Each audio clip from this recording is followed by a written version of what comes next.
2018년 첫 주에 하나님이 우리에게 주시는 말씀은 약할 때 강함 되신 주라는 제목으로 고린도후서 12장 7절에서 10절이 되겠습니다. 같이 교독하실게요. 여러 계시를 받은 것이 지극히 크므로 너무 자만하지 않게 하시려고 내 육체에 가시 곧 사탄의 사자를 주셨으니 이는 나를 쳐서 너무 자만하지 않게 하려 하심이라. 이것이 내게서 떠나가게 하기 위하여 내가 3번 주께 간구하였더니 나에게 이르시기를 내 은혜가 너에게 족하도다. 이는 내 능력이 약한 데서 온전하여짐이라 하신지라. 그러므로 도리어 크게 기뻐함으로 나의 여러 약한 것들에 대하여 자랑하리니 이는 그리스도의 능력이 내게 머물게 하려 함이라. 그러므로 내가 그리스도를 위하여 약한 것들과 능력과 궁핍과 박해와 곤고를 기뻐하노니 이는 내가 약한 그때의 강함이라. 아멘. 우리 말씀 듣기 전에 새해 좀 주변 분들에게 축복 인사를 할까요? 옆에 분들에게, 뒤에 분들에게 새해 주의 축복 많이 받으세요. 그렇게 한번 인사하시죠. 뒷분하고 옆에 분하고. 네.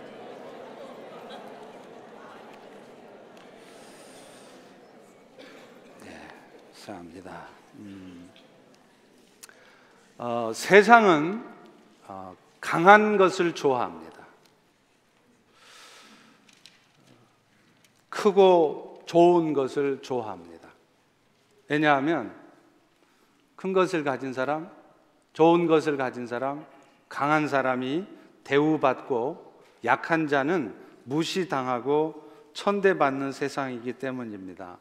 그래서 누구든지 실력 있고 강한 사람이 되려고 하고 많은 것을 가진 자가 되려고 노력합니다.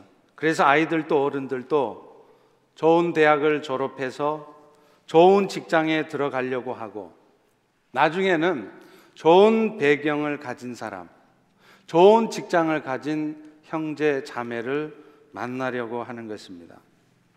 그런데 안타깝게도 모두가 다 강한 자, 모두가 다 부유하고 좋은 것을 가진 자가 되는 것은 아니라는 것입니다. 오히려 대다수의 사람들은 약한 자, 부족한 자의 편에 있습니다.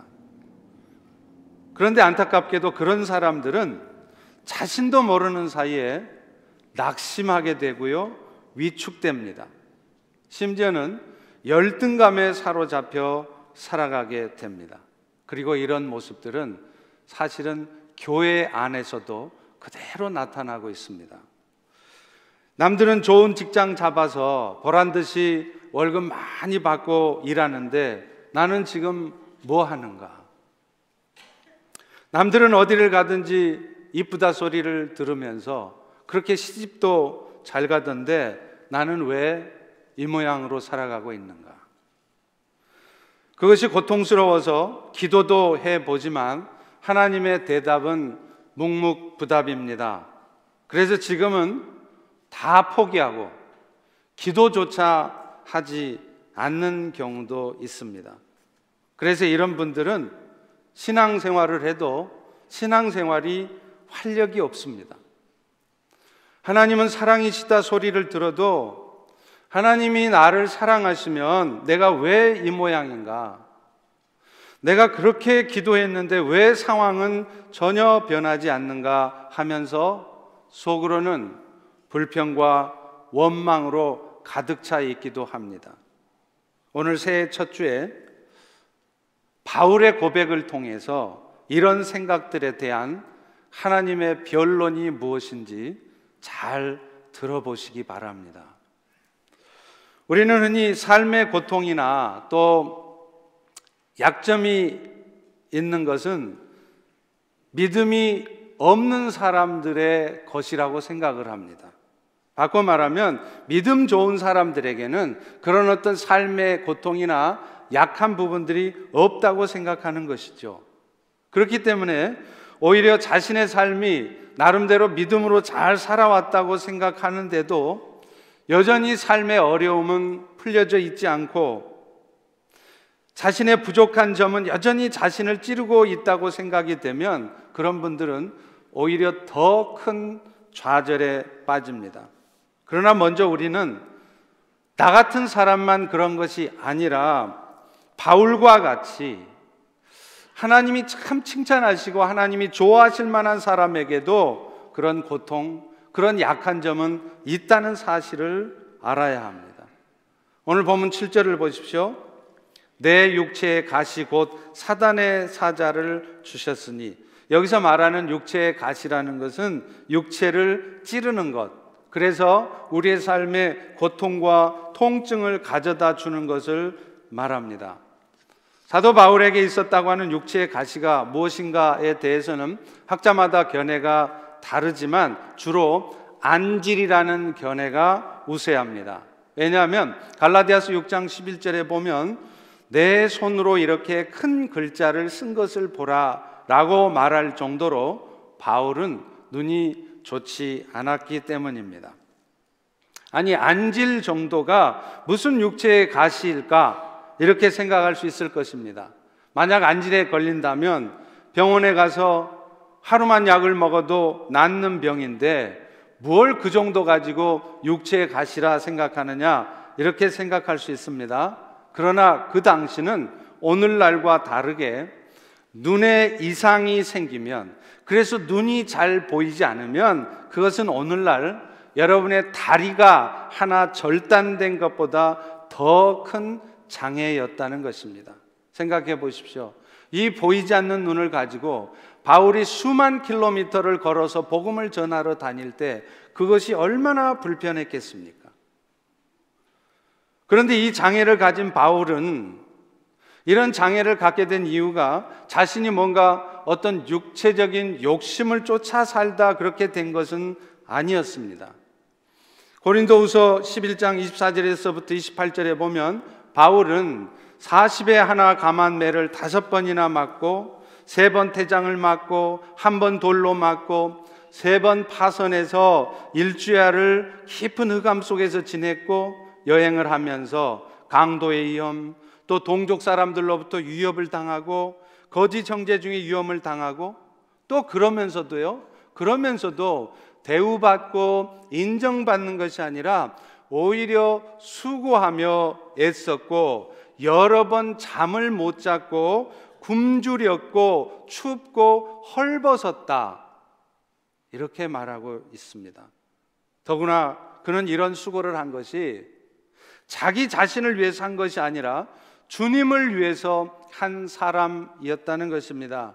그리고 무엇보다도 그는 그런 고통을 당하면서도 오직 교회 생각, 주님 생각만 한 사람이었어요. 만일 우리가 주를 위해서 섬기고 봉사하다가 그런 대접을 받고 그런 대우를 받고 그런 일들을 겪게 되면 아마 우리는 내가 왜 이런 대우를 받으면서, 내가 왜 이렇게까지 고통받으면서 주를 위해서 살아야 하느냐 하면서 금방 다 던져버리고 말 것입니다. 그러나 바울은 그런 고통과 수고 속에서도 그것을 불평하거나 원망하는 것이 아니라 오히려 더 교회 생각, 주님을 생각했다는 것이죠. 고린도후서 11장 28, 29절에 보시면 이 외의 일은 고사하고 곧 모든 교회를 위하여 염려하는 것이라. 성도 중에 누가 약하면 내가 약하지 않았으며 성도 중에 누가 실족하게 되면 마치 내가 실족한 것처럼 애타지 않았느냐, 이렇게 말씀하는 것입니다. 사랑하는 성도 여러분, 여기서 우리는 한 가지 위안을 얻습니다. 바울처럼 훌륭한 사람도 가시와 같은 고통을 맨날 당하고 살았구나. 나만 이렇게 고통스럽게 힘들게 당하고 사는 것이 아니었구나 하는 것입니다. 그것도 나보다 하나님의 입장에서 보면 훨씬 더 나보다 쓸 구석이 많을 것 같은 바울도 저런 고통을 받았구나 라고 우리는 생각할 수 있는 것입니다. 여러분, 우리가 잘 몰라서 그렇죠. 사실 나만 세상 힘들게 사는 것 같지만 그렇지 않습니다. 다른 사람들도 적어도 나 정도는 아닐지라도 비슷한 고통과 아픔을 나름대로 다 갖고 살아요.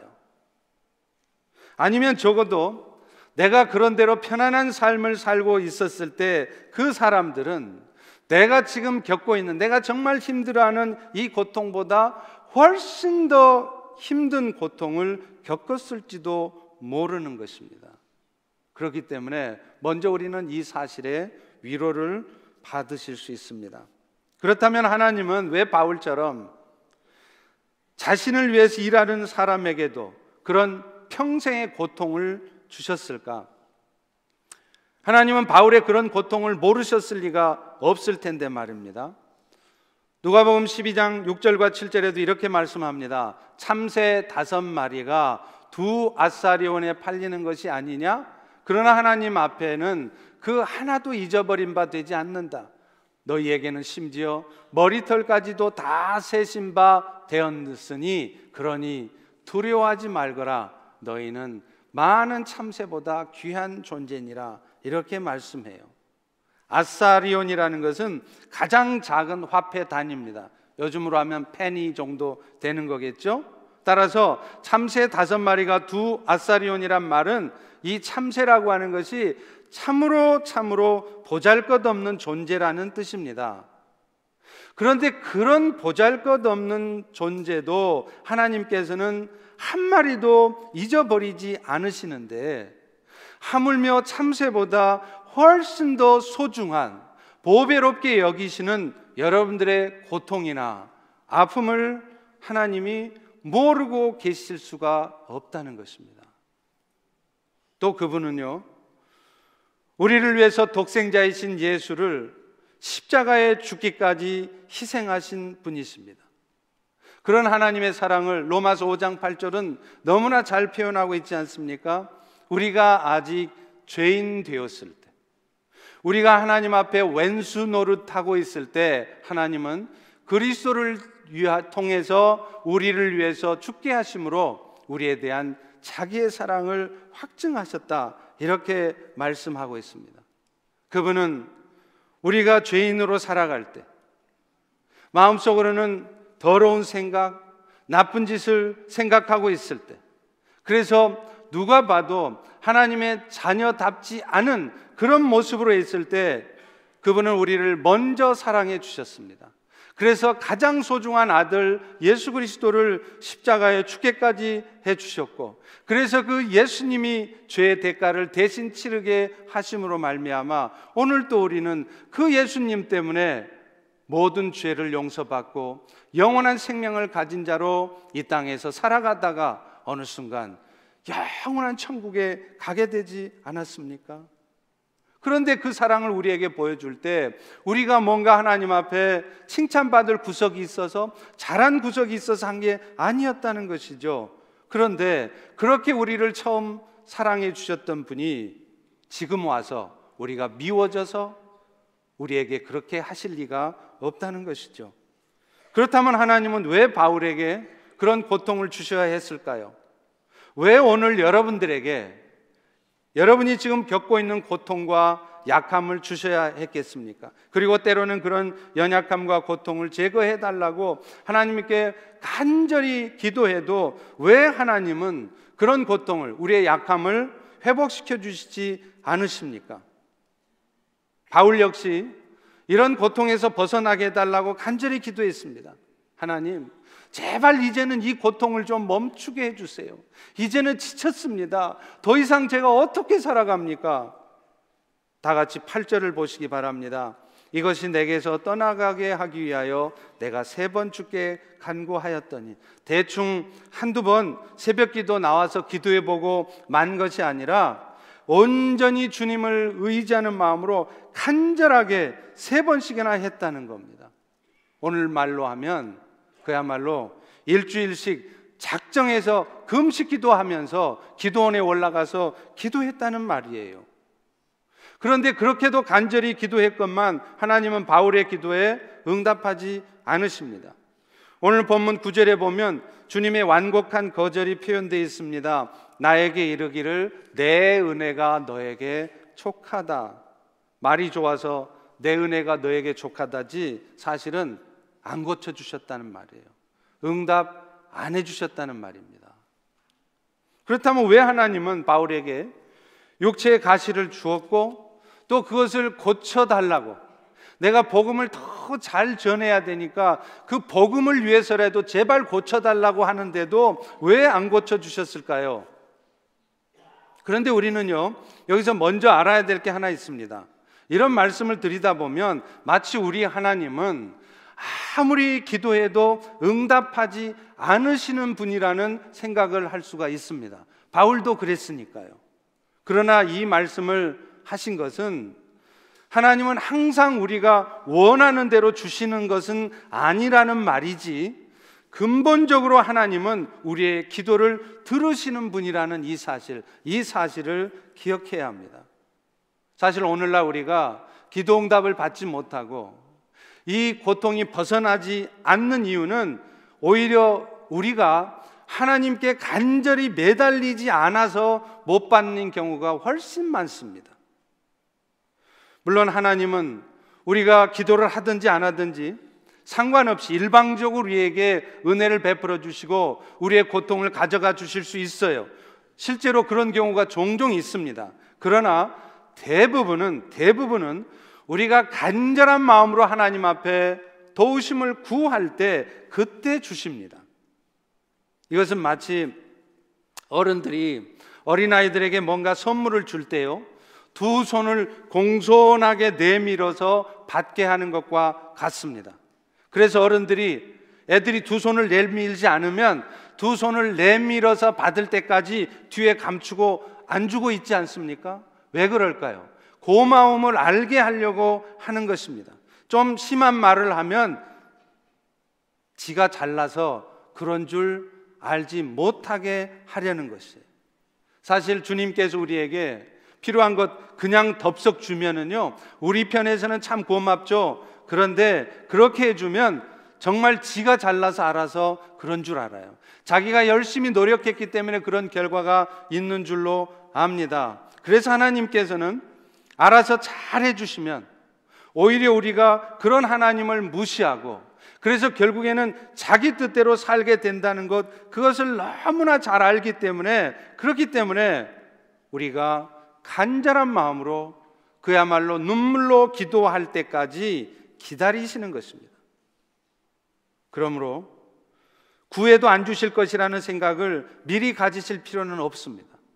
새해가 되어서 여러분의 삶에 고통이 있습니까? 간절히 바라고 소망되는 게 있습니까? 그러면 여러분 먼저 간절히 구하십시오. 그것도 눈물로 구하십시오. 그리고 보통의 경우는요, 기도의 깊이도 중요하지만 사실은 기도의 분량도 중요하다는 것을 아셔야 돼요. 바꿔 말하면 여러분이 아무리 간절히 기도해도 기도의 양이 차지 않으면 하나님은 응답하지 않으십니다. 여러분의 고통이 아직도 없어지지 않고 있다면 그것은 어쩌면 여러분의 기도가 부족해서일 수 있다는 것을 아셔야 된다는 것이죠. 그러나 오늘 본문의 이야기처럼 어떤 경우는 정말 간절하게 구하고 기도의 분량도 충분히 쌓인 것 같은데도 안 되는 경우가 있습니다. 왜 그럴까요? 그 답이 7절에 나와 있습니다. 우리 다 같이 7절을 같이 읽습니다. 시작.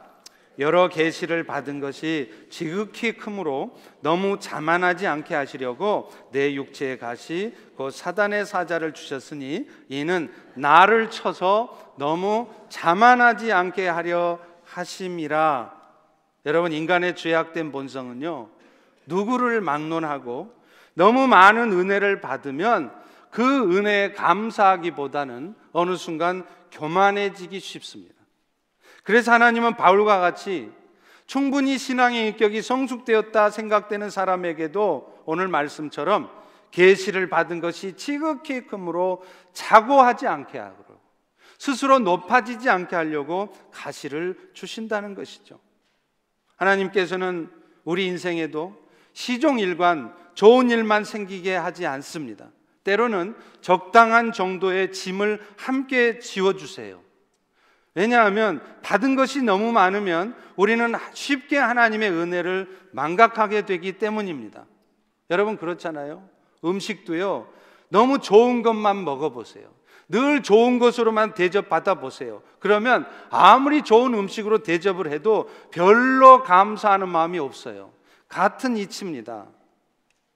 좋은 결과를 얻고 모든 것이 다 좋아지게 해주면 더더욱 하나님의 은혜에 감사하고 하나님을 더 잘 섬길 것 같은데, 우리의 타락한 본성은 절대로 그렇지를 않다는 겁니다. 오히려 하나님의 은혜를 망각하고요, 어느 순간 자기 생각대로 판단하고 결정할 뿐만 아니라 하나님의 뜻대로 살려 하기보다는 내 뜻대로, 내가 느끼고 판단하는 대로 살아가려고 하는 것입니다. 여러분, 이스라엘 백성들을 보십시오. 그들이 여리고성 싸움에서 전력의 열세에도 불구하고 기적 같은 승리를 거두었죠. 그런데 놀라운 것은요, 그들이 그런 승리를 거둔 후에 곧바로 하나님의 말씀을 듣지 않았다는 것입니다. 자신의 욕심대로 전리품들을 훔치고 불에 태워 없애지 않았습니다. 사실 생각해 보십시오. 목숨 바쳐서 싸워서 전리품으로 얻었다면 그 전리품들을 다음 전쟁에 활용을 해도 참 좋을 것 같습니다. 이것이 사실은 합리적인 생각입니다. 그러나 하나님은 그들에게 합리적인 판단을 요구한 것이 아니라 하나님의 시각에서 판단하고 하나님의 말씀대로 순종하기를 먼저 원하셨던 것입니다. 사실 오늘날 우리가 믿음으로 산다고 할 때 그 믿음으로 사는 모습이 꼭 비합리적이거나 몰상식한 모습으로 나타나는 것은 절대 아니에요. 우리가 분명 하나님의 뜻대로 살아간다면 그것은 분명 굉장히 합리적이고 굉장히 상식적인 모습인 것이 당연합니다. 그런데 꼭 그렇지만은 않다는 것을 우리는 기억해야 돼요. 어떤 경우에는 정말 몰상식 정도는 아니지만 도저히 상식적으로는 이해가 되지 않는 초상식적인 결정을 해야 될 때도 있는 것입니다. 그러나 사람들은 그럴 때조차도 하나님의 말씀대로 하는 것이 아니라 상식을 따른다는 것이죠. 지금 어쩌면 아간으로 대표되는 이스라엘 백성들이 그런 모습일 수 있었습니다. 그런데 그 이유가 무엇이냐 하면 바로 여리고성 싸움에서 이겼기 때문이라는 것이죠. 그래서 하나님은 아시다시피 그 다음 전투인 아이성 싸움에서 이스라엘을 실패하게 만드시잖아요. 너무 쉬운 상대에서 3,000명만 올라가도 충분히 이길 것 같은 너무나 쉬워 보이는 아이성 싸움을 그들은 실패했습니다. 이유가 뭡니까? 하나님이 그렇게 하신 거예요. 왜 그랬냐 하면 그들에게 전쟁은 하나님께 있다는 것을 분명하게 알려주시려는 것입니다. 그래서 오히려 처음부터 끝까지 하나님께 순종하며 살아갈 때, 내 뜻대로 살아가는 것이 아니라 내 생각대로 판단하고 살아가는 것이 아니라 어찌하든지 하나님께 순종하며 살아갈 때 우리는 진정한 승리를 얻을 수 있다는 것을 알게 하시려는 것입니다. 그래서 그들은 마침내 아이성 싸움에서 패배하고 난 뒤에야 정신을 차리고 하나님의 말씀을 듣지 않습니까? 최근에 문제되고 있는 한국의 대형교회 세습 문제도 저는 마찬가지라고 생각합니다. 이 세습 문제가 사실은 우리가 자세히 알지 못하는 또 다른 사정도 있습니다. 그리고 저도 그런 부분들이 충분히 이해가 됩니다. 그러나 교회라고 하는 것은, 교회가 일단 대형 교회가 되면 사실 그 교회는 이미 자신들만의 교회가 아닌 것입니다. 어쩌면 그 사회 전체의 운명을 좌우할 수 있는 교회가 되는 것이에요.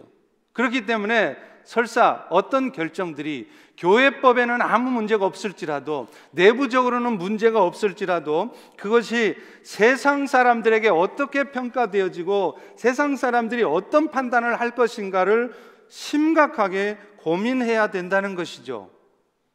그런데 그분들은 세상에 욕을 먹어가며 억지로 세습을 강행했습니다. 그리고 그것 때문에 그 교회, 한 교회만 욕을 듣는 것이 아니라 기독교 전체가, 모든 교회가 다 싸잡아서 비난을 받게 된 것이죠.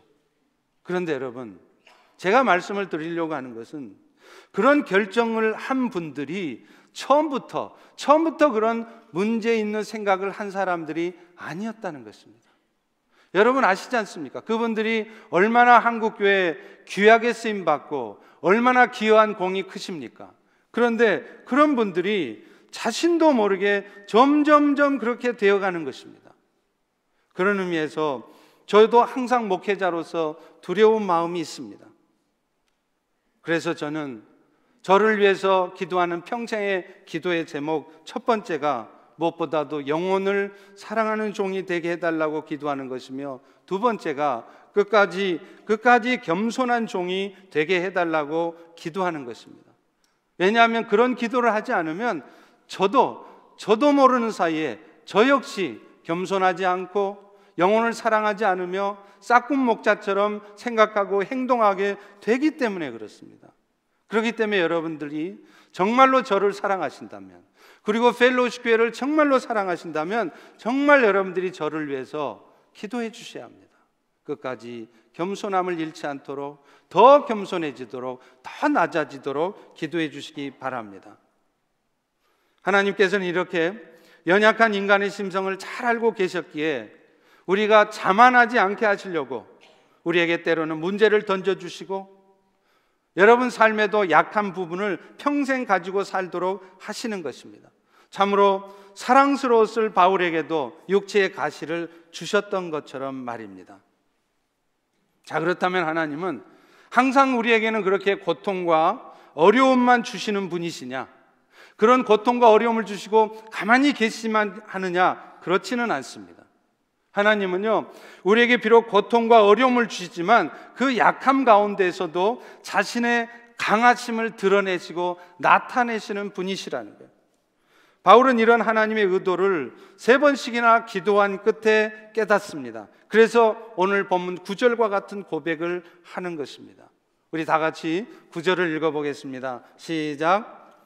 이는 내 능력이 약한 데서 온전하여짐이라 하신지라. 그러므로 도리어 크게 기뻐함으로 나의 여러 약한 것들에 대하여 자랑하니니 이는 그리스도의 능력이 내게 머물게 하려 함이라.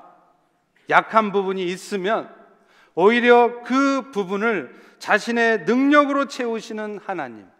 그래서 내가 약하기 때문에 오히려 그리스도의 강하신 능력이 나타날 수 있다는 것을 우리는 기억해야 한다는 겁니다.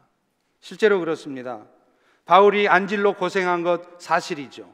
그러나 여러분, 바울이 그것으로 인하여서 그가 마땅히 해야 될 사역을 못한 것은 아니었습니다. 바울은 오히려 자신이 안질이 없이 건강한 몸으로 했을 사역보다 훨씬 더 큰 사역을, 훨씬 더 많은 사역들을 훌륭하게 감당했습니다. 왜 그랬을까요? 바울이 눈이 좋지 않을 때 하나님은 바울보다 더 글을 잘 쓰는 더디오를 붙여주셨습니다. 바울을 위해서라면 자기의 눈이라도 빼어줄 것 같다고 하는 브리스길라와 아굴라 같은 그런 생명을 바쳐서 함께 동역하려고 하는 그런 동역자를 붙여주신 것이죠. 바울이 만약 안질도 없이 건강하고 그 자신이 강한 사람이었다면 오히려 이런 사람을 그는 절대 만나지 못했을 것입니다. 빌립보서 4장 13절의 말씀은 괜히 있는 말씀이 아닙니다. 내게 능력 주시는 자 안에서 내가 모든 것을 할 수 있다. 우리는 우리에게 능력을 주시는 분이 계셔서 모든 것을 할 수 있는 것이지 우리의 힘으로 되는 것은 한 개도 없어요. 요즘 말로 하면 1도 없습니다. 자꾸 내 힘으로 하려고 하고 내 생각대로 하려고 하니까 뜻대로 안 되는 것입니다. 오히려 실패가 있는 것입니다. 그런데 오히려 이제부터라도 금년부터라도 내 생각 내려놓고 주 뜻대로 되어지기를 구하나이다 라고 고백해 보십시오. 그러면 진짜로 그때부터 주님이 일하기 시작하실 것입니다. 오늘 우리 찬양했던 모든 시선을 주님께로, 그 찬양의 가사도 그렇지 않습니까?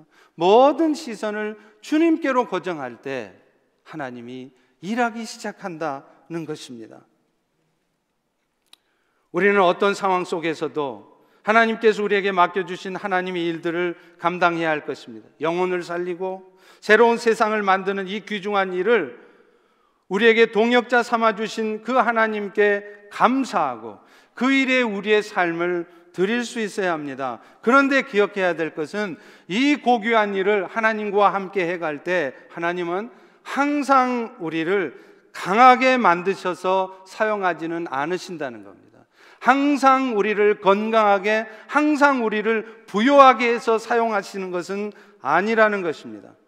오히려 때로는 약하게 하실 때도 있고요, 고통에 처하게 하실 때도 있습니다. 그런데도 신기하게 일은 됩니다. 가진 돈은 하나도 없어서 아무것도 하나님의 일을 못할 것 같은데 오히려 하나님이 역사하심으로 일이 되게 하시는 것입니다.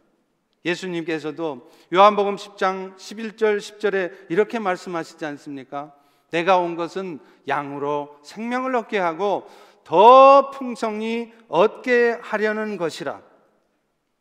여러분의 삶이 오늘 힘들면 힘들수록 더 기대해 보십시오.